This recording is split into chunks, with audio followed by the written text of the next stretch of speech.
Bonjour tout le monde, bonjour à toutes et à tous. Merci de nous rejoindre pour ce live mensuel consacré à l'intelligence artificielle générative au service des chefs de projet. C'est un plaisir de vous accueillir pour cette cinquième session en direct. Donc, si vous êtes ici, c'est que vous continuez à vous intéresser à notre live, donc à cette série de lives dédiés aux problématiques de gestion de projet et plus particulièrement l'utilisation de l'IA au travers divers cas d'usage. Merci particulier à ceux qui nous suivent depuis le début. Vous êtes nombreux d'ailleurs à continuer à être présents pour cette série de live. Et pour celles et ceux qui nous rejoignent pour la première fois, eh bien, vous l'aurez compris, c'est un live mensuel interactif. Donc, c'est surtout pas une présentation en monologue. On compte vraiment sur votre participation. Un live qui a été suggéré par Gaëlle Fay, alias La Créative, forte de 20 ans d'expérience en gestion de projet et certifiée la gestion de projet et les systèmes d'information. Elle partage également ses réflexions sur blog gestion de projet. Elle a réuni une équipe au profil complémentaire, Mehdi Mohamed El Garbi, pragmatique, avec plus de 10 ans d'expérience dans la conduite de projets variés, les formateurs certifiés en gestion de projet et auteurs de l'ouvrage Repenser le management de projet pour un avenir durable, publié aux éditions AFNOR, et il contribue également par le biais d'articles sur blog gestion de projet. Et pour compléter le tableau, Yanis Martin, consultant, formateur et animateur depuis plus de 15 ans, donc ingénieur et sociologue de formation. Il intervient sur les sujets de l'intelligence artificielle et la gouvernance des données. Pour le bon déroulement de cet échange, de ce live, eh bien, nous aurons 1 heure pour discuter ensemble. Et sachez que le live va être enregistré et publié sur YouTube, sur la chaîne du blog. Donc, vous pouvez voir les lives passés. Pour participer, bien entendu, vous pouvez utiliser le chat qui s'ouvre devant vous pour poser vos questions, comme vous pouvez utiliser le formulaire donc questions-réponses. Et vous pouvez lever la main si vous souhaitez vous exprimer, poser des questions en relation avec les use cases qui vont vous être présentés ou des questions, voilà, des partages d'expérience. Encore une fois, c'est du convivial. Voilà. Donc, sans plus tarder, je donne la parole à Gaëlle et à nos chers intervenants. Merci beaucoup, Sarah. Bonsoir à tous. Avec Bonsoir plaisir. Yanis. Bonsoir Mehdi. J'espère que vous allez bien. Bonsoir à tous et à toutes. Ouais. Ça va plutôt pas mal sur cette journée. Le climat redevenant un petit peu plus doux, on profite un petit peu d'une séance qui est plutôt agréable. Ouais, t'en as de la chance, c'est pas partout pareil. Oui, il faut déménager. Je vois que les gens nous disent bonsoir, bonsoir à tous. Sarah a très bien présenté le live. Du coup, je ne sais pas trop comment je vais pouvoir réexpliquer le concept rapidement. Donc, comme on l'a dit, la création de ce café live, c'est un format café. Donc, notre objectif, c'est d'apprendre et partager avec vous des différents cas d'usage. On compte beaucoup sur vous. On espère vraiment que vous nous apporterez vos retours d'expérience. Et bien entendu, l'objectif, c'est aussi que vous appreniez. Donc, à mon sens, un bon live, c'est un live dans lequel vous aurez appris quelque chose. Yanis, Mehdi, est-ce que vous voulez ajouter quelque chose? Ça y Non, est. du coup, je lance d'abord. C'est aussi prendre du plaisir avant. Enfin voilà, d'apprendre des choses, c'est aussi de passer un bon moment parce que c'est le soir pour certains, peut-être le transport en commun compliqué, Oui, temps pas très clément, donc j'entends climatiquement parlant. Donc non, non, voilà, c'est déjà le plus important, c'est ça. ça marche. Et toi, Mehdi, tu as ton petit Ah, mot? sinon, c'est toujours un plaisir de co-animer en fait ce webinaire avec vous. Et voilà, c'est une Top. bonne manière de démarrer une semaine. C'est vrai. Et l'année aussi, puisque c'est le premier Ouais, live de l'année. ouais. Oui, alors ça permet de faire une petite transition, puisqu'en fait, pour ceux qui ne nous connaissent pas encore, c'est un rendez-vous mensuel. Donc, si vous avez envie de continuer à nous rencontrer, on propose un live tous les mois. Et là, j'ai vu, Sarah, que tu avais switché sur la suite. Vas-y, n'hésite pas. Alors, pour ceux qui nous connaissent, j'ai une petite habitude, c'est de faire un icebreaker pour démarrer le live café. Du coup, je vous invite, cette fois-ci, je fais un nouveau format. Je vais utiliser un WooClap. Je vous invite à scanner le QR code ou alors à aller sur, je vais peut-être mettre le lien dans la conversation pour ceux qui veulent. Donc, vous allez normalement avoir une appli qui va s'ouvrir, qui vous demande de patienter le temps que je vous mette la fameuse question. Yanis, Mehdi, vous avez le droit aussi de participer. Eh bien, voici la minute avec une question. La voici. Quel super pouvoir utiliseriez-vous pour garantir le succès d'un projet? Allez-y, participez. Il reste 26 secondes. Je vois qu'on a 56% de votants. 59%, 61%. Ah, allez. Il nous manque encore quelques votants. Et je vous dis tout parce que moi, j'ai une barre de progression sous les yeux que vous ne voyez pas. 4, 3, 2, hop. Et donc, vous ne pouvez plus voter. C'est bon, je vais vous montrer le résultat. Tac. Et donc, voici le résultat de vos réponses. Très bien, on le voit. Donc, a priori, ce qui a le plus été dit, c'est la communication. Et ça, c'est vrai. D'ailleurs, j'ai fait un article là-dessus. Je vous invite vraiment effectivement à bien communiquer si vous voulez réussir dans vos Quelle projets. coïncidence. Là, t'as vu ça, hein. Et j'ai payé personne, hein. Je confirme. Et sinon, on dirait qu'a priori, tout le reste est plutôt. Alors moi, j'aime bien, c'est voyager dans le temps, la baguette magique. Ouais, voyager dans le temps, il y a beaucoup, hein. On retrouve beaucoup le côté temporel. C'est plutôt pas mal. Plutôt pas mal. Bon, allez. Après, est-ce on que va- la communication est un super pouvoir? Ça, c'est un fameux débat qu'on dit Ah oui, c'est pas faire. faux. Tu as raison. Tu as raison. Est-ce un pouvoir, est-ce un super pouvoir? Je pense que pour certains, oui. Euh, Mentaliste, celui-là est pas mal aussi, j'aime bien. Ouais, celui qui a dit ça, je suis tout à fait d'accord avec lui. Ok, c'est très intéressant. Bon, on va pouvoir passer à la suite. Très bien. Alors, on va attaquer. Alors, comme vous avez pu remarquer, ce soir, on n'a pas d'invité, mais vous inquiétez pas, j'ai prévu du contenu. Donc, j'ai préparé quelques cas d'usage.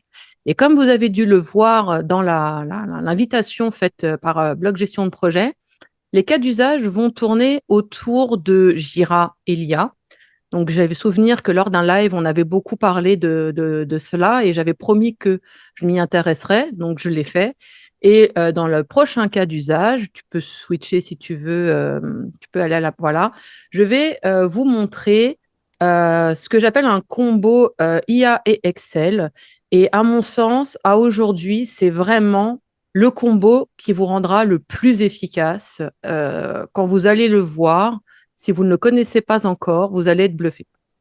Donc, je vais prendre la main et je vais commencer par vous expliquer les cas d'usage. Donc, Jira IA. Pour tous ceux qui utilisent Jira, vous devez savoir qu'il existe la possibilité d'utiliser de l'IA dans Jira.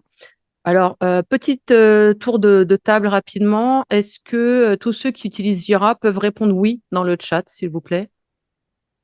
Ok, effectivement, la plupart des personnes qui travaillent en gestion de projet dans des grosses structures, généralement en agile, mais pas forcément que en agile, utilisent Jira. Ceux qui ne connaissent pas, vous verrez. L'idée, c'est pas de vous vendre Jira, mais c'est pour vous montrer un peu ce que vous pouvez faire avec.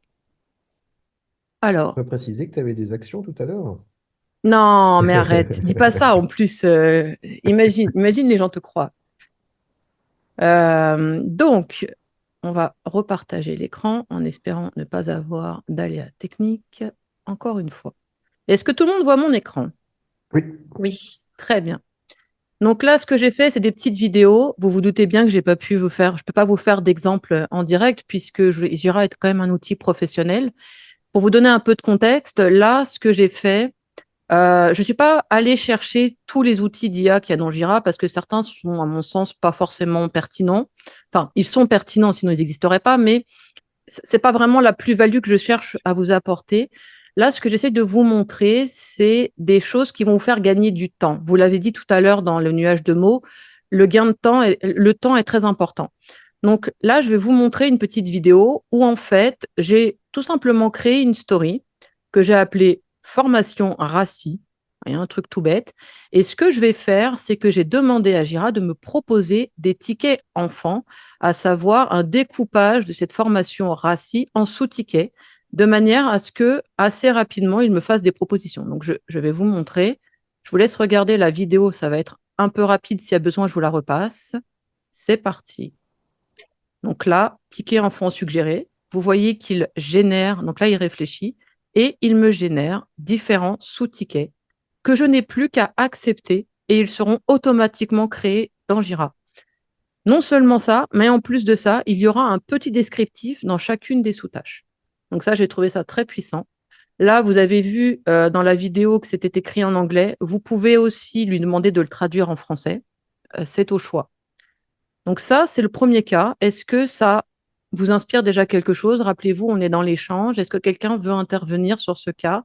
Est-ce que quelqu'un a déjà essayé cette fonctionnalité et peut confirmer, par exemple, que c'est très utile pour lui, par exemple? Ou est-ce que quelqu'un vient de le découvrir et il voudrait nous le partager? Oui, Allez-y, oui, bonsoir, vous allez-y. m'entendez bien? Oui, Oui. Parfait. Bonsoir à tous. Donc effectivement, ce que vous avez présenté, a priori pour moi, ça pourrait me faire gagner du temps.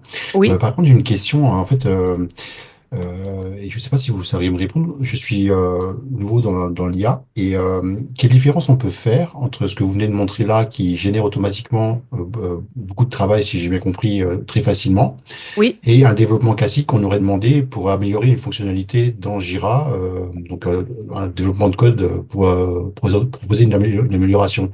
Donc là, quelle différence vous faites en fait? C'est entre l'IA que vous avez présenté là qui fait le travail à notre place, je dirais, Oui. et en fait un développement ponctuel qu'on demanderait à des développeurs pour. Vous comprenez ma question? J'avoue que j'ai un peu, je comprends en partie, mais pas totalement. Je vais essayer de Bah reformuler. oui, oui, Là, ce que je vous ai montré dans Jira, c'est la gestion dans un backlog. Donc, oui, généralement, quand vous avez un backlog, vous créez vos tâches, oui, vous créez vos épiques, vos stories, etc. d'accord. Et à un moment donné, vous découpez vos tâches, un peu comme quand vous faites votre Ok, c'est clair. WBS. Mhm. D'accord? Et en fait, là, ce que je vous ai montré, c'est la capacité de Jira Oui, à découper en sous-tâches une tâche que vous lui avez écrite. Donc, c'est pas un oui. développement, c'est une description, c'est une user story. Est-ce que D'accord, c'est ok. Oui, c'est beaucoup plus clair. En fait, si j'ai bien beaucoup? compris, en fait, ça, c'est des tâches qu'on aurait fait manuellement à la mano, si je puis dire, Voilà. de manière itérative Oui, et récurrente, jusqu'à ce qu'on aurait fait par une dizaine, une quinzaine. Sauf que là, en fait, en appuyant sur un bouton, tout est généré automatiquement. C'est bien ça. voilà. En fait, et il comprend. Et D'accord. alors, ce que j'ai oublié de dire en introduction, et moi qui m'a bluffé à titre personnel, c'est que là, le cas que je vous ai montré, il est volontairement général. Formation, RACI. Bon, dites-vous que quand vous utilisez Jira dans votre entreprise, la justesse des sous-tâches qui sont créées est tellement proche de la réalité que vous-même, vous avez du mal à savoir si c'est pas vous qui les avez générées. Je vous donne un exemple. Quand j'ai préparé les use cases, à un moment donné, j'ai validé, il m'a créé les sous-tâches dans mon backlog et j'ai eu un mal fou à les retrouver pour les supprimer parce que je voulais nettoyer mon backlog parce qu'elles étaient tellement véridiques, tellement proches de ce que j'aurais fait moi, que c'était vraiment bluffant. Et pourquoi il a réussi à faire ça? Parce que dans le backlog, j'ai déjà créé un certain nombre de Jira, il y a déjà un certain nombre de choses qu'il réutilise pour créer des sous-tâches. D'accord. Est-ce que je peux poser une question supplémentaire? Allez-y. Euh, cette fonctionnalité que vous avez, sur laquelle vous avez appuyé ce Oui, bouton-là, en oui. fait, c'est natif sur toutes les nouvelles versions de Jira ou est-ce qu'il faut implémenter des add-ons, des add-ins ou quelque chose comme ça pour pouvoir en bénéficier en entreprise? Alors, je vous dirais comme ça, à mon sens, c'est dans tous les Jira, mais là, je laisse les participants répondre parce que je n'en suis pas certaine. Est-ce que certains d'entre vous ont Jira et n'ont pas cette fonctionnalité, par exemple? Je me permets l'envoi d'un lien. Alors, j'ai juste complété. En fait, je réponds aux questions au fur et à mesure qui sont posées là sur le chat. Il existe bien des add-ons Copilot qui permettent justement de faire à peu près la même chose sur MS Project, d'une part. Et que sur Jira, je mets le lien sur place. Maintenant, en fait, la plateforme d'IA en fait, est native sur tous les outils de Jira. D'accord. Donc, en fait, la réponse, c'est qu'a priori, normalement, aujourd'hui, quand on agira, on a forcément cet Bon, add-on voilà. d'IA. D'accord. Je vais vous montrer un deuxième exemple, du coup, pour que vous voyez aussi, pour que vous revoyiez un peu la logique. Je vais repartager l'écran. Donc, cette fois-ci, je lui ai demandé d'implémenter une fonctionnalité de scoring. Donc, pour expliquer un peu plus, parce que c'est sûr que ceux qui connaissent pas Jira, Ça, c'est un ticket dans lequel on va avoir un workflow et où on va échanger avec notre équipe. Donc, l'idée ici, c'est de créer juste une tâche dans laquelle, normalement, on met un minimum de description, de la priorisation, etc. Et comme je disais tout à l'heure, comme pour un WBS, on doit le découper en sous-tâches pour que ce soit, pour se répartir le travail et pour que ce soit plus fluide au niveau du suivi. Donc là, ici, encore une fois, donc, je lui demande ticket enfant suggéré. Là, il va me suggérer des tickets. Voilà, donc là, on voit la pertinence. Je vais faire une pause. Vous voyez, là, je lui ai dit donc implémenter une fonctionnalité de scoring. En sous-tâche, lui, il aperçoit concevoir l'algorithme de scoring, intégrer le scoring dans le système existant, tester, bien sûr, documenter, encore bien sûr, et bien sûr, après, former l'équipe parce qu'il faut, il faut aussi former ensuite, une fois qu'on a implémenté une fonctionnalité. Et si vous souhaitez valider, vous acceptez tout ou pas, ou partie, il vous crée les tickets donc dans votre backlog que vous n'avez plus qu'à répartir avec vos collègues. Et dans chacun des tickets, vous avez une petite description que bien sûr ensuite vous allez compléter en discutant, en échangeant, etc., etc. Voilà, donc ça c'est pour nos cas de user story. Là, on est simplement au niveau tâches et sous-tâches. Ce que je vais vous montrer maintenant, c'est plutôt au niveau épique. Et là, je trouve que la fonctionnalité, encore une fois, est complète. Si vous voulez intervenir, n'hésitez pas à m'interrompre. Sarah, je te laisse me dire si quelqu'un lève la main. Je vois une question, donc Milan, Vas-y. qui dit, est-ce qu'il est capable de mesurer la priorité? Alors, la priorité, elle reste quand même à la main de celui qui gère le produit. Mais, en effet, il peut, je pense, à vérifier, je note pour un prochain cas d'usage, mais je pense qu'il doit pouvoir assister dans cette tâche-là aussi, en se basant sur un historique de user story que vous avez déjà priorisé, bien entendu. Puisque comme on sait qu'on est sur de l'intelligence artificielle, rappelez-vous, plus vous utilisez ce type d'intelligence, plus il apprend, mais il apprend de vous. Il apprend de votre façon de penser et de façon de prioriser. Alors, je repartage. Est-ce que vous voyez mon écran? Oui, Très bien. Est-ce que c'est assez grand? oui, on Oui? arrive à lire. Ok, merci. Merci Sarah de ne pas me laisser seule. Je ne vois pas pourquoi il y a Yanis et Mehdi avec moi ce soir, mais bon. Alors, ici, l'idée, c'est de créer une épique. Alors, une épique, dans le jargon Jira, c'est la brique la plus haute, c'est le ticket le plus haut que vous pouvez avoir. C'est ce qui est le plus global, d'accord? Tout à l'heure, ce que je vous ai montré, c'était les tâches et les sous-tâches. Là, l'épique, c'est vraiment le besoin, d'accord? Pour pouvoir faire cet exemple, j'ai pris quelque chose d'extrêmement vague que j'ai mesuré en XL et je vais lui demander de m'aider à le découper, à le brainstormer pour en faire quelque chose de plus compréhensible. Puisque pour ceux qui font de l'agilité, comme vous le savez, la user story, elle doit être quand même suffisamment précise pour qu'on puisse travailler dessus. Donc, je lance la vidéo. Donc là, refonte complète de l'application mobile, taille XL. Ici, je clique sur Brainstorm. Et dans un premier temps, je lui demande, donc je lui dis que je veux revoir entièrement l'application mobile pour voilà, améliorer l'expérience utilisateur. Donc là, je valide et il va me proposer. Donc là, vous voyez, il réfléchit, ça clignote de toutes les couleurs. Et là, il me propose un certain nombre d'éléments. Donc, analyser les retours des utilisateurs, concevoir une interface, intégrer des fonctionnalités, mettre en place des tests utilisateurs, optimiser les performances. En dessous, on a les critères d'acceptance. Donc, il y a toujours des critères d'acceptance. C'est obligatoire. Si on veut travailler correctement en agilité, il faut toujours avoir ces critères de renseigner. Donc là, je lui dis, j'insère effectivement la réponse. Sachez qu'ici, vous pouvez aussi affiner si vous voulez continuer à échanger avec lui. Et donc là, hop, toujours je clique sur l'IA et je lui demande. Alors là, je vais lui demander, vu que je teste, hein, j'ai testé avec vous, je lui dis décris-moi les critères d'acceptance. Vous allez voir, la réponse est assez sympa. En fait, là, on voit que c'est de l'IA là. Hein. Il me met tout simplement la définition des critères d'acceptation. Doivent être clairs et précis, etc. Bien entendu, c'est pas ce que je veux. Moi, je veux les critères d'acceptance relatifs à cette épique, à ce besoin. Donc là, j'ai tenté autre chose.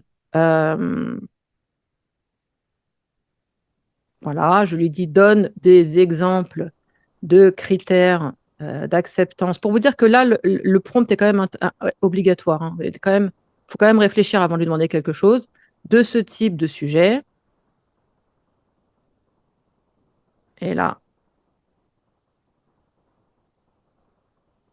il me remet encore des exemples un peu plus précis. Donc, au final, qu'est-ce que je fais? Je reprends le résumé que j'avais mis, refonte complète, et je lui dis, hop, ignorer. Et là, je lui dis, bon, bah, dans ce cas-là, liste-moi les critères d'acceptance, et j'ai copié-collé tout simplement le titre. Bon, encore une fois, tout ça, j'y vais à tâtons. Bien entendu, au bout de quelques expériences et d'utilisation, à un moment donné, quand on le maîtrise bien, on voit tout de suite la puissance de l'outil. Quand on sait que là, je l'ai utilisé que 2-3 fois pour vous faire les cas d'usage, vous vous doutez bien que quand vous êtes habitué à l'utiliser, vous êtes de toute façon beaucoup plus efficace. Et là, vous voyez que les critères d'acceptance qu'il a proposés sont beaucoup plus pertinents. Est-ce que vous avez des questions? J'ai une question en fait. Je sais pas si il y a quelqu'un de vraiment expert sur Jira ou bien qui travaille tout le temps avec des user stories et tout ça, mais en fait, est-ce que le fait de s'appuyer tout le temps sur l'IA pour faire des user stories, parce que je sais que c'est un art en fait pour en faire, est-ce que ça va pas affaiblir un petit peu cette compétence chez l'équipe de projet, surtout pour les débutants, pour quelqu'un qui vient de démarrer? Ah, je comprends ta question et la réponse, pour moi, elle est globale à l'usage de l'IA. C'est-à-dire que l'IA te fait gagner du temps. Après, toi, ce temps que tu as gagné, tu dois l'utiliser pour justement réfléchir, reprendre du recul et confronter les réponses que tu as ou ce que tu aurais pu mettre toi-même avec toutes tes parties prenantes. C'est-à-dire que ce gain de temps, c'est pas un gain de temps pour dire ah ok il m'a généré 10 user stories, hop je valide bêtement et je fais ça. Non, ce temps que tu as gagné pour moi, tu dois le mettre à profit justement de co-construction, de collaboration. Même moi je dirais un bon cas d'usage, ce serait de prendre ce qu'il a proposé et de brainstormer avec tes parties prenantes et de dire bah voilà qu'est-ce que vous en pensez? Est-ce que vous pensez qu'on devrait en ajouter? Est-ce que celui-là vous êtes d'accord ou pas? Et ça donne ce qu'on avait dit une fois dans un live, c'est pour éviter la page blanche. Moi, je le vois vraiment plutôt comme ça. C'est-à-dire que ça te met le pied à l'étrier et toi, au contraire, avec ta créativité, ton expertise, tu apportes un plus que tu peux encore plus apporter parce que tu as gagné du temps. Ok. Donc, toujours, il y aura, je dirais, les 5-10% de travail au début, c'est vraiment le prompteur, celui qui fait le prompt. Après, il y a le gros du travail qui va être fait par l'IA. Et à la fin, il faut du contrôle. Il faut en fait affiner ce que l'IA nous rend. On ne va pas C'est accepter et prendre tout ce qu'elle c'est nous ça. dit. C'est Ok. ça. Il te fait le gros et toi, tu t'amuses et tu fais les finitions et tu prends le temps de faire des belles finitions, justement, tant que tu n'as pas forcément. Alors, je vois qu'il y a Stéphane qui. Ou alors tu construis une base. J'ai pas lu le commentaire, j'ai vu que Ou alors, tu construis une base avec ton équipe et tu demandes à l'IA si ça ça lui lui paraît complet. Oui, tout à rend. fait. Tout à fait. Et c'est un outil, en fait. Hein. Encore une fois, c'est un outil. Donc, c'est quelque chose qui vous aide. C'est pas quelque chose qui vous remplace. Ça vous assiste, ça vous rend plus efficace. Mais c'est vous qui apportez la plus-value grâce à votre réflexion, capacité à voir les choses, à votre connaissance aussi de votre environnement. Tout à l'heure, on parlait de la priorisation. Bien entendu, un outil peut vous proposer des priorités en fonction de certains critères, mais ça ne remplacera pas le fait que vous connaissez, que vous avez de l'expérience, que vous avez certainement déjà fait le même genre de projet ou pas. Alors, en évitant les biais cognitifs, hein, bien sûr, parce qu'il y a aussi les biais cognitifs qui font qu'on a tendance des fois à essayer de reproduire des choses à partir d'expériences sans faire de l'amélioration continue ou sans faire de l'autocritique. Mais voilà, en soi, pour moi, ça reste quand même un très bon moyen de gagner du temps. Ah, Yanis qui Je lève vois la main. des mains levées. Alors oui, juste une parenthèse, mais enfin, c'est pour rebondir sur ce que Mhm. vous disiez tous les deux, parce que je pense que vous avez tous les deux raison sur et la question de Mehdi, parce que toi, tu réinsistes, Gaël, sur le fait que les gens aient l'expérience et donc puissent mesurer ça. Quid de nouvelles personnes non formées qui arrivent avec ces outils, qui n'ont pas quelque part cette capacité cognitive de structurer une démarche projet. C'est-à-dire qu'ils ont un outil clé en main, en fait, qui arrive à disposition et on n'a plus cette facilité de concevoir, construire et structurer finalement les étapes. Mais je parle juste d'un point de vue schématique, en fait, hein, dans son cerveau. Et en gros, je rebondirai sur un truc qui est un peu pointu. Je vous enverrai le lien si vous voulez, parce que c'est vraiment de la philosophie, c'est des questions philosophiques de fond. C'est Pharmacon, c'est le fait de dire que tout nouvel objet technique qui arrive a du bon comme du mauvais. Typiquement, en fait, à l'époque de la transmission écrite, quand on était dans l'oralité, donc c'est des choses qui ont été développées par Stigler et compagnie, de dire en fait, bah, l'écriture arrive, on perd la transmission orale, donc les gens vont perdre leur mémoire. Ce qui est vrai parce qu'on retient beaucoup moins les choses, en quelque sorte. Regardons le smartphone. Quand le smartphone est arrivé, on parlait des années 80 tout à l'heure. Quand j'étais jeune, je pouvais citer 200 numéros de téléphone par cœur. Je n'en connais pas un seul aujourd'hui, hormis celui de ma mère, qui a sans doute pas changé depuis en fait 20 ans ou 30 ans. Mais on perd quelque part le lien avec cette capacité mémorielle parce qu'on a un nouvel outil, en l'occurrence un téléphone, qui vient se substituer à ça. Et je pense que pour l'IA, il peut se passer un peu la même chose. C'est qu'en fait, ça va nous faire faciliter énormément l'aspect quotidien du temps, et ça, c'est un énorme gain, en l'occurrence, par rapport à ça.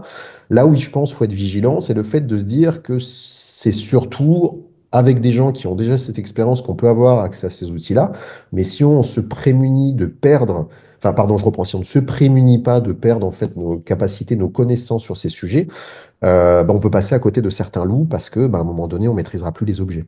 Je Enfin, vais rajouter quelque chose par rapport à ta réponse. C'est que, tu sais, quand tu parlais de ton exemple des numéros de téléphone, moi, je le vois aussi d'une certaine manière que est-ce que tu as vraiment besoin d'utiliser de la place dans ta mémoire pour te rappeler des numéros de téléphone, place en fait que tu peux laisser à des informations plus intéressantes. C'est-à-dire qu'aujourd'hui, tu sais bien que la mémoire, je pense que tu le sais, ça, enfin, de peu que je sais, moi, de la mémoire, comment elle fonctionne, on a tendance à justement oublier des choses inutiles pour laisser de la place à des choses plus utiles. Dans ce cas-là, le coût du mémoriser les numéros de téléphone, finalement, le téléphone le fait à ta place, donc tu as plus de place pour mémoriser autre chose de plus important. Est-ce que tu vois ce que je veux dire? alors, je vois totalement ça, mais ça part dans des débats philosophiques qu'on n'aura pas forcément ce soir, mais qu'on pourra avoir si tu veux illustration. Je te renvoie vers un monsieur que je lis pas mal en ce moment qui s'appelle Hartmut Rosa, qui parle de l'accélération du temps, en disant qu'en fait, plus on facilite le temps, plus on se rajoute des tâches, et donc plus on perd de temps à faire d'autres tâches. Et donc, le fonctionnement du mail, enfin, qui est tout bête, hein. On nous a donné les mails, on nous a donné les téléphones pour dire, bah voilà, vous allez avoir moins de travail, vous allez pouvoir vous focaliser sur d'autres choses qui sont plus productives. Je perds 2 heures par jour à traiter tous les mails que je dois traiter, en fait. Donc finalement, avec du recul, je préférais le fonctionnement d'avant, où j'étais peut-être moins productif, mais d'un autre côté, j'avais ça. Et je dépeins pas un truc négatif de l'IA, je dis juste que le garde-fou, c'est bien de se dire, c'est super d'avoir ce genre d'outils. En revanche, en fait, les emplois sur du long terme, on les voit pas encore forcément. Et tout l'intérêt, je pense, là-dessus, c'est vraiment de se dire, en effet, prenons ce qu'il y a de bon à prendre dedans, mais soyons vigilants sur le fait de ne pas perdre notre compétence. Parce que le jour où on est vraiment remplacé purement et simplement par notre compétence, on n'a plus besoin de nous, en fait. Je pense. Alors, je vois des mains levées tout à l'heure. Vous vouliez rester sur les use cases. Est-ce que vous aviez des questions à ce sujet? Bonjour, vous m'entendez bien?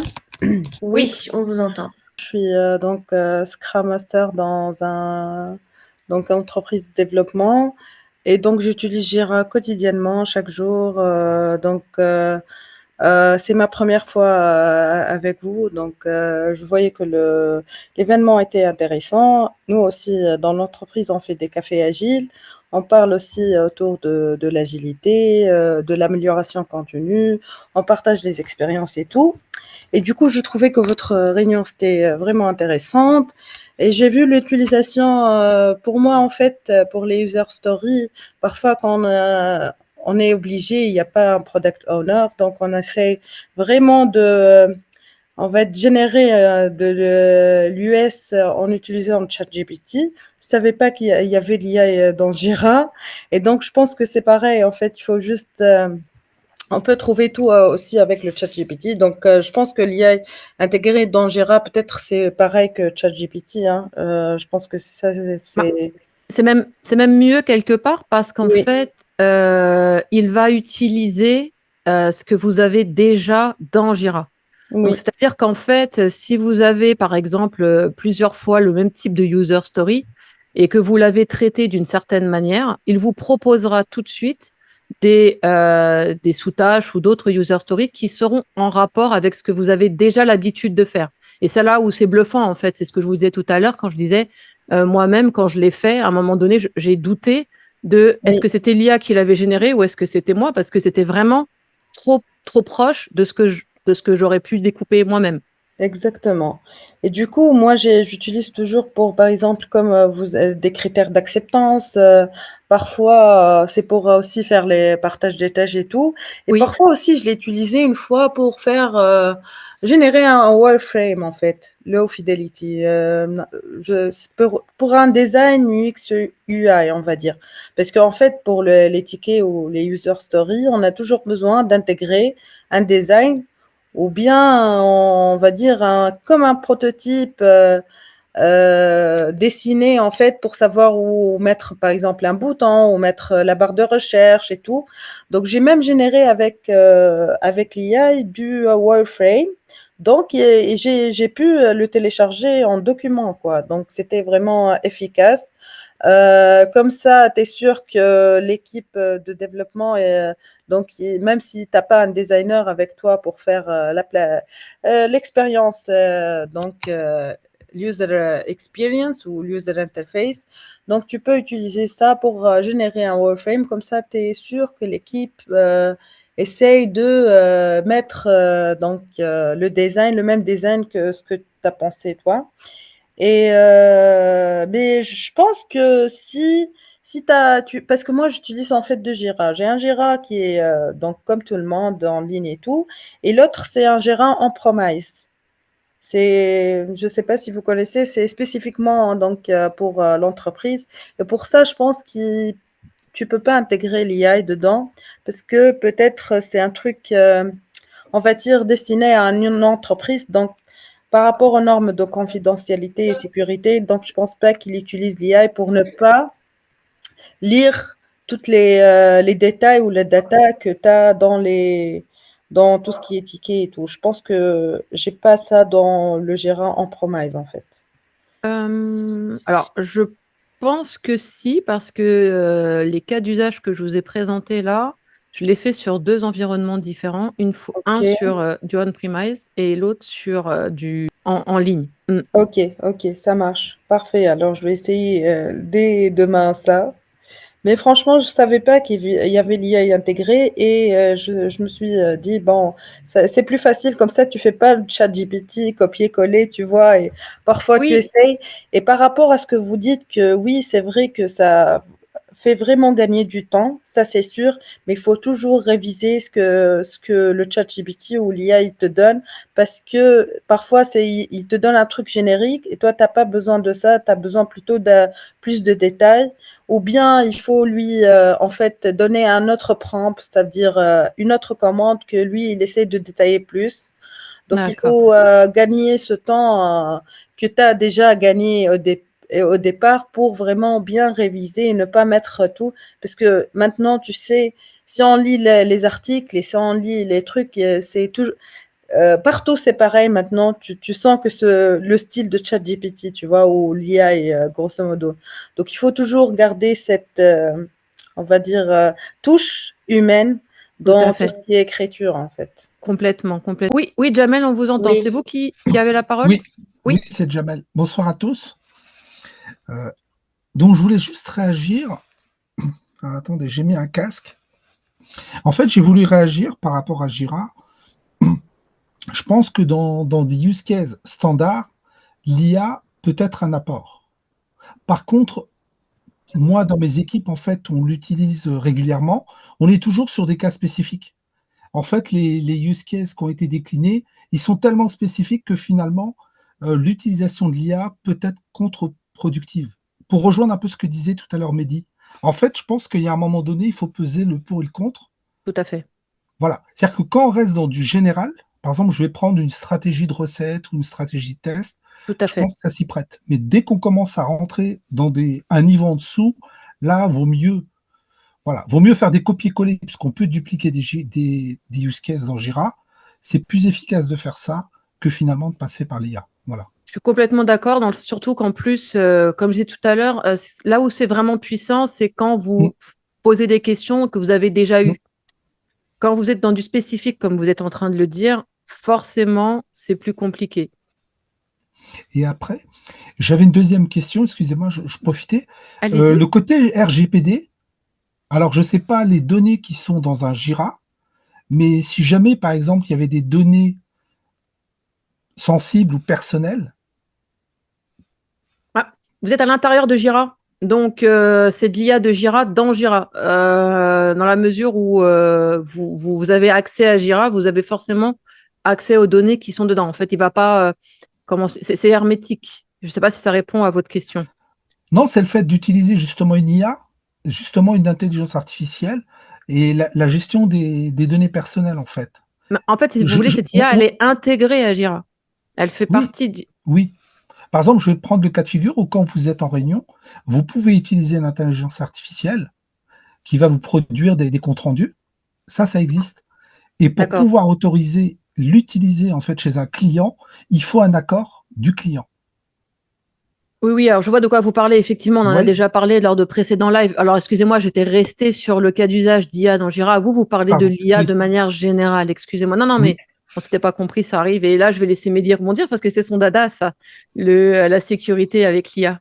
Non, mais en fait, ce que je voulais dire, et je rejoins ce qu'a dit Jamel, il faut toujours faire attention et peut-être aller dans tout ce qui est en fait règle générale d'utilisation pour voir en fait où vont nos données. Et surtout, si on utilise quelque chose avec un client ou bien une partie tierce, vraiment, il faut faire attention. C'est vrai que normalement, on a la tentation d'utiliser surtout en fait les outils qui résument les réunions et qui font les MM, les meeting minutes en fait rapidement, mais il faut faire attention. Donc, j'ai pas en fait j'ai pas d'expérience à partager spécifiquement, mais j'avoue que je fais toujours attention à ce genre d'outils.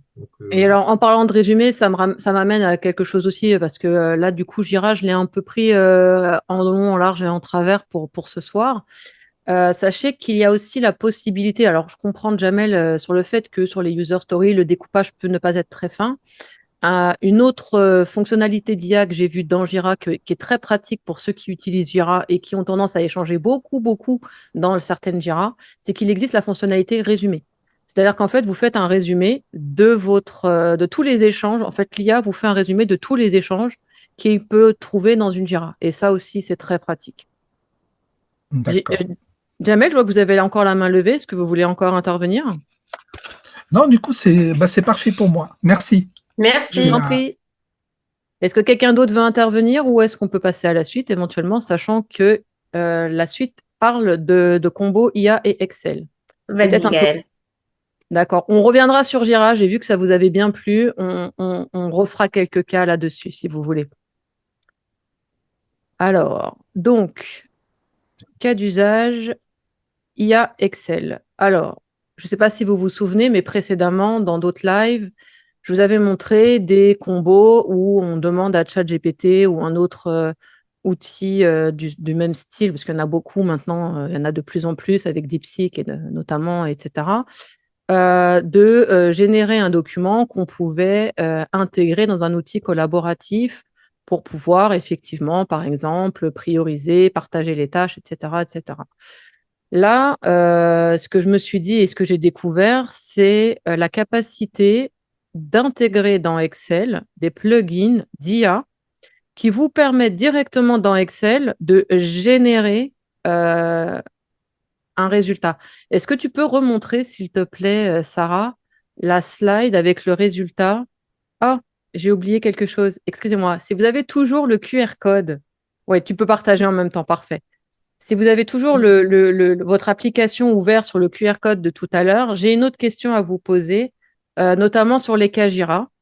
Je vais vous l'activer. Voilà, sachant que les questions, c'est est-ce que les cas présentés, enfin, ou les cas présentés, vous ont appris quelque chose de nouveau? Oui, non ou en partie. Il vous reste 30 secondes pour voter. Bon. Donc, le vote est terminé. Nous avons 77% de oui, je vous remercie. On a 3% de non. J'espère que par la suite, on arrivera à vous apprendre quelque chose. Et nous avons 19% en partie. J'espère que c'est parce que vous avez l'habitude de l'utiliser et que vous voulez en savoir plus. Donc, je vais passer au cas d'usage sur Excel. Excuse-moi, Sarah. Voilà, merci beaucoup. Donc, ce que vous montre Sarah actuellement, c'est le résultat fini de ce que j'ai réussi à faire dans Excel en quelques secondes, vraiment. Et je me dis que en l'ayant utilisé seulement là, en l'ayant découvert dernièrement et en l'ayant utilisé seulement là cette semaine, si je commence à bien l'utiliser, je vais vraiment devenir un chef de projet efficace. Et c'est le but de notre café, notre live café. Alors, je vais vous partager encore une petite vidéo. Ce que je suis en train de vous montrer là, c'est, alors je fais pause, c'est, là vous avez Excel, hein, tout bêtement, et vous avez la partie comment elle s'appelle déjà, complément, ici. Et dans cette partie complément, pour ceux qui ne le savaient pas, moi je l'ai découvert dernièrement, je pensais que c'était quelque chose d'hyper fastidieux, mais en fait c'est hyper simple à avoir. Vous avez ici un ensemble de plugins GPT que je vais tous essayer pour vous. Pour l'instant, je suis partie seulement sur celui de ChatGPT et vous l'intégrez à Excel. Voilà, ça se fait en 3 clics, il est intégré et à partir de là, vous allez voir, c'est juste bluffant encore une fois. Alors, je laisse les pragmatiques me ramener sur terre, hein, faut pas vous oublier, moi je suis la créative. Est-ce que tu peux zoomer un petit peu, Gaëlle? Alors là, je suis en grand écran, je peux pas faire plus grand malheureusement. Si vous voulez, je vous invite vous à zoomer de votre côté. Mais je vais vous expliquer en détail de toute façon. Donc là, dans la colonne B, c'est ni plus ni moins que les étapes que je veux vous montrer, les cas d'usage que je veux vous montrer. Et vous allez voir, c'est hyper rapide, c'est impressionnant. Donc là, ici, ce que je vais faire, je vais lui demander de créer un tableau des risques relatifs à la création d'une application mobile de scoring de prêts bancaires en France. Vous voyez ici, il y a une formule. C'est une formule égale AI.table et entre parenthèses, je prends la cellule B3 dans laquelle j'ai écrit ma commande. Ce que vous ne voyez pas là, parce que je n'ai pas pu le montrer dans la vidéo, c'est que quand vous mettez égale AI, il vous propose tout un ensemble de fonctions, dont la fonction ask, la fonction table, qui vous permet de générer un tableau. Donc là, je vais faire entrée, Buzzy, il réfléchit et bim, j'ai mon tableau. Voilà, j'ai mon tableau avec les différents risques qu'il a pu identifier sur la création d'une application mobile de scoring de prêts bancaires en France. Donc, on va regarder ensemble un peu ce qu'il propose pour voir si c'est pas trop délirant. Donc, un risque technique, problème de compatibilité avec différents appareils et systèmes d'exploitation. Il vous met l'impact, la probabilité et les mesures d'atténuation. Vous avez un risque de sécurité, vulnérabilité aux cyberattaques, etc., etc. Donc, je vous laisse les regarder. Celle qui m'a bien plu, c'est le risque réglementaire, puisque si vous avez bien remarqué, j'ai précisé prêt bancaire en France. Et il me met non-conformité aux lois sur la protection des données, exemple RGPD. Donc là, vous voyez, encore une fois, gain de temps. Je ne dis pas que ça remplace le fait de réfléchir, mais ça vous donne des éléments pour aller creuser plus loin chacune des étapes. Ensuite, qu'est-ce que je lui ai demandé? Je lui ai dit, bah vas-y, on y va, hein. Crée un tableau de la liste des tâches avec numéro de tâche, nom de tâche, date début, date de fin, coût prévisionnel de chaque tâche pour la création d'une maison qui démarre le 1er décembre 2024. On y va, je vous montre ce que ça donne. Encore une fois, je vais dans une cellule. Donc là, c'est là. Donc oui, alors c'est parce que, voilà, tac. Encore AI Table comme fonctionnalité et je sélectionne ma colonne B14 pour ceux qui veulent essayer chez eux. Et là, il va me donner en quelques secondes, il réfléchit, bim, il me fait son tableau, numéro de tâche, nom de la tâche, date de début, date de fin, et il me fait un coût prévisionnel. Sachant que tout ça, encore une fois, on le relie et on l'améliore avec nos propres expériences, notre propre capacité de réfléchir. Donc, qu'est-ce qu'on a? Planification du projet, obtention des permis, fondation, élévation des murs, toiture, installation électrique, plomberie, finition intérieure, aménagement extérieur, inspection finale. C'est quand même le b.a.-ba. Bien entendu, il y a d'autres étapes, mais vous voyez, vous avez votre tableau en quelques secondes. Et alors là, pour ceux qui passent le PMP, le CAPM ou autres certifications, je me suis amusée à lui demander, vous voyez en bas à gauche, de calculer si le projet respecte les coûts et délais en utilisant les indicateurs de EMV, donc le CPI et le SPI, sachant que nous sommes le 27 janvier. Alors, j'ai été obligée de lui préciser la date, hein, parce que sinon, dans son, comment on pourrait appeler ça, dans son programme, il pensait qu'on était au 1er janvier 2024. Peu importe. Et donne-moi juste la conclusion. Alors, on y va.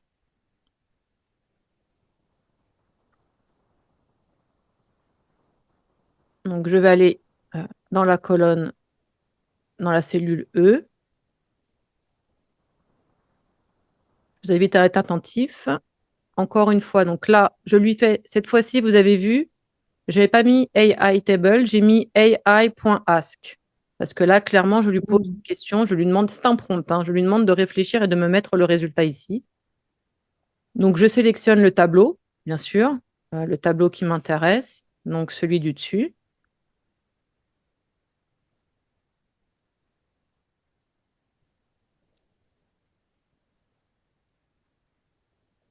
Et je fais entrer. Donc là, il réfléchit, il est toujours busy quand il réfléchit, hein. Heureusement que je ne dis pas ça, moi, à chaque fois. Hop. Et il vous donne un résultat. Alors là, le résultat, si vous voyez un petit peu, il vous dit, conclusion, le projet respecte les coûts et les délais avec un CPI de 1 et un SPI de 1. Oui, ok, pourquoi pas. En fait, s'il vous dit ça, c'est tout simplement parce que dans mon tableau, je n'ai pas mis, si vous êtes... j'ai envie de faire un petit quiz pour voir si les gens ont la réponse, mais je n'ai pas mis le réel. Je n'ai pas mis le coût réel et le pourcentage réel d'avancement. Donc forcément, il me met un CPI et un SPI de 1. Donc ce que j'ai fait, et là je vous invite à regarder, ici, dans la colonne J et K, j'ai rajouté ces deux données dont je viens de vous parler. Et vous verrez que ici, il va recalculer automatiquement sans que je n'ai rien modifié, sans que je n'ai rien fait d'autre. Ah, ok. Et là, il a tout recalculé, le CPI, le SPI, en fonction des données qui sont là. Le seul bémol, pour l'instant, parce que je l'ai fait, comme je vous disais, là, je découvre avec vous, hein, c'est que le tableau qui est généré ici, je ne sais pas si vous voyez mon curseur, mais le tableau qui est... Oui, on le voit, Mehdi? Oui, en fait, ça part de gauche à droite.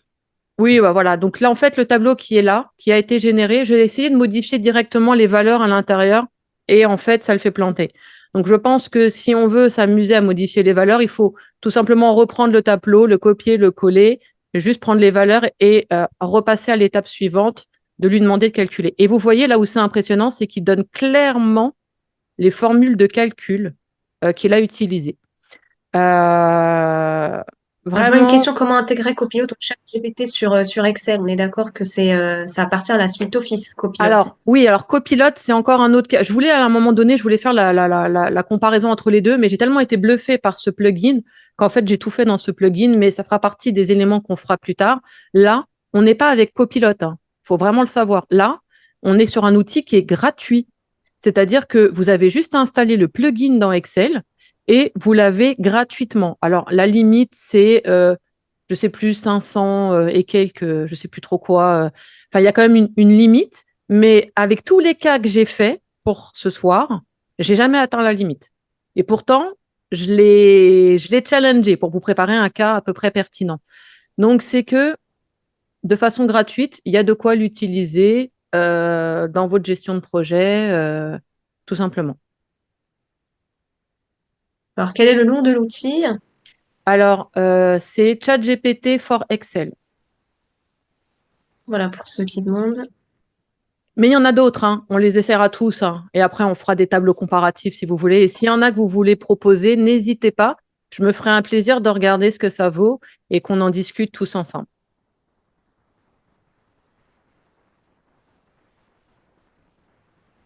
Je vois comment faire pour l'installer, c'est ça, sur Excel.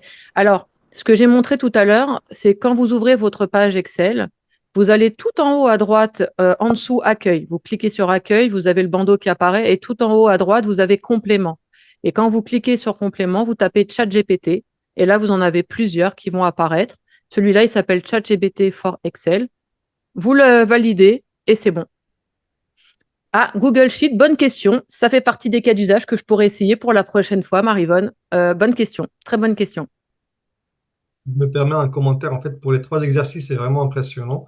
Sauf que là, je vais commenter un par un. Pour les risques, en fait, je suis quand même un conformiste. Et les risques, en fait, ça se vit sur un projet. Ça vient avec l'expérience. Bien sûr. C'est vrai qu'on peut, en fait, trouver, je dirais, facilement quelques risques très connus, oui. Mais en fait, ça se vit sur le projet.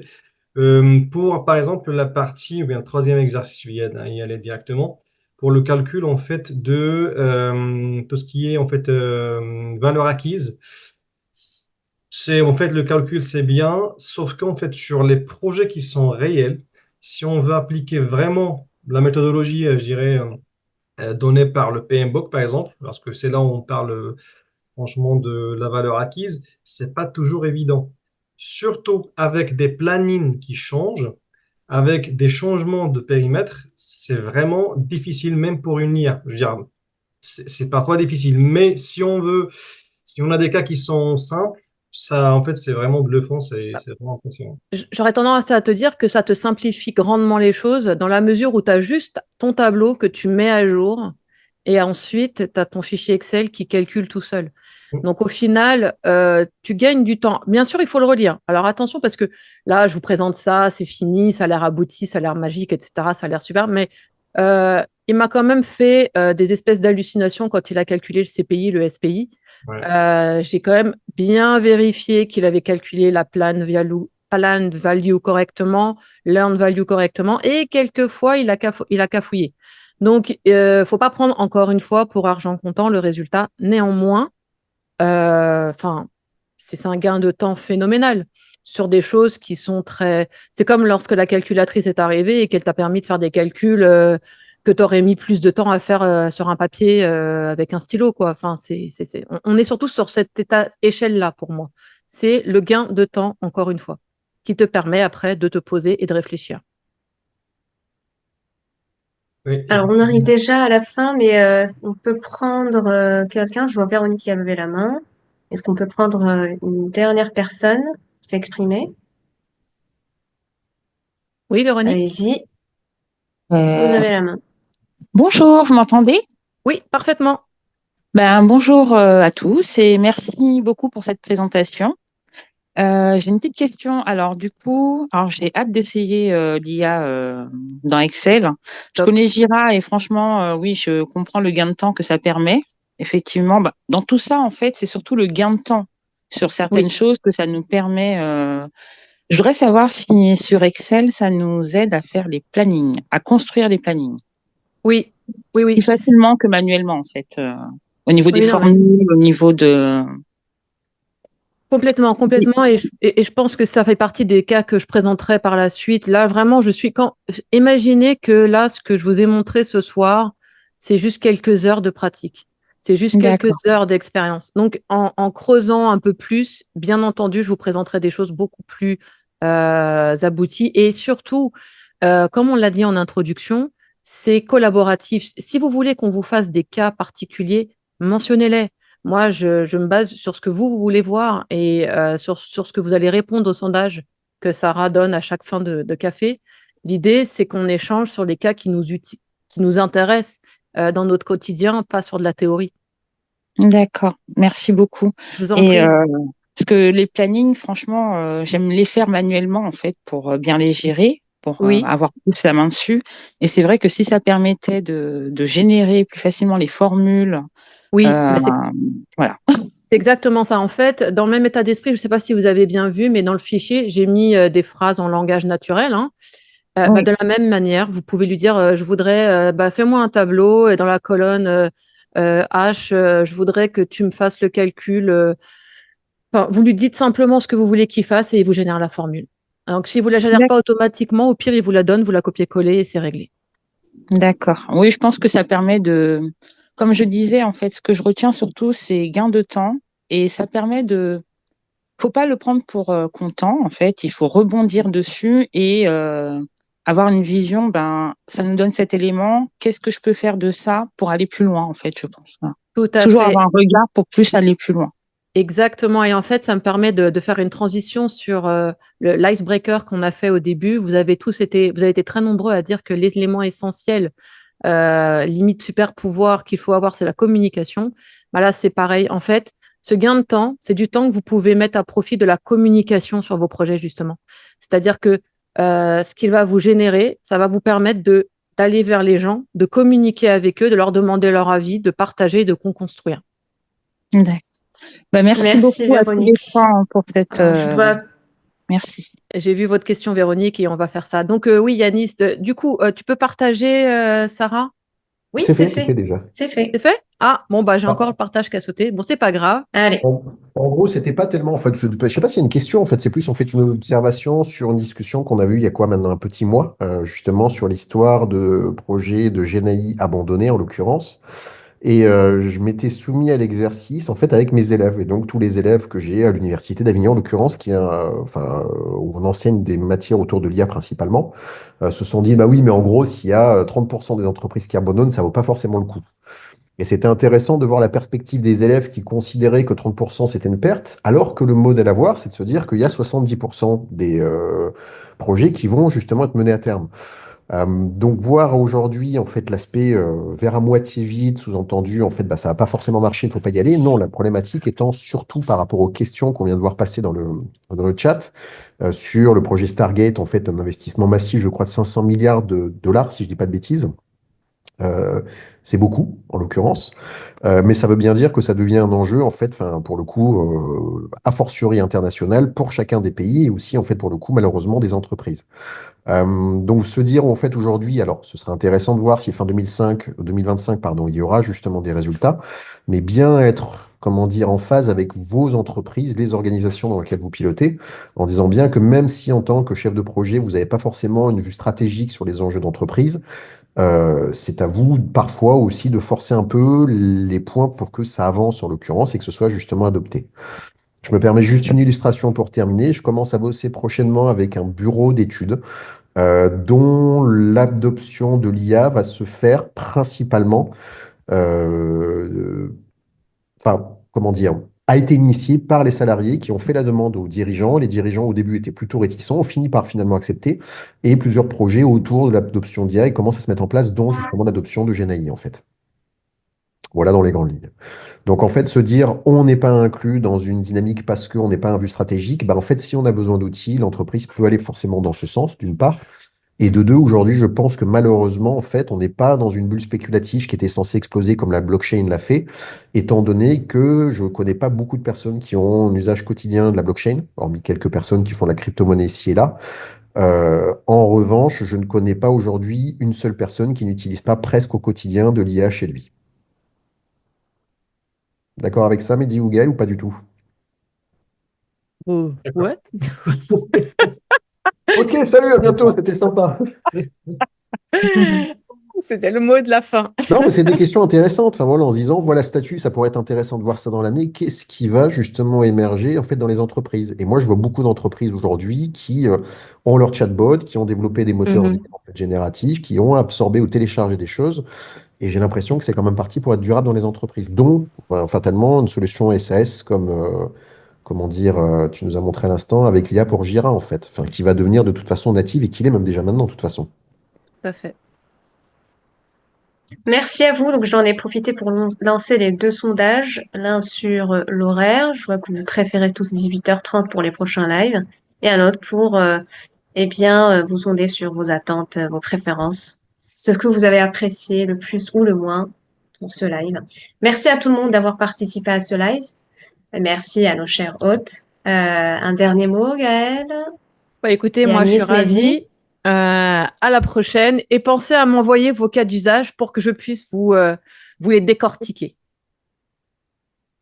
Merci tout le monde. Très bonne soirée à tout le monde. Au revoir, Bonne merci. Au soirée. revoir. Ouais.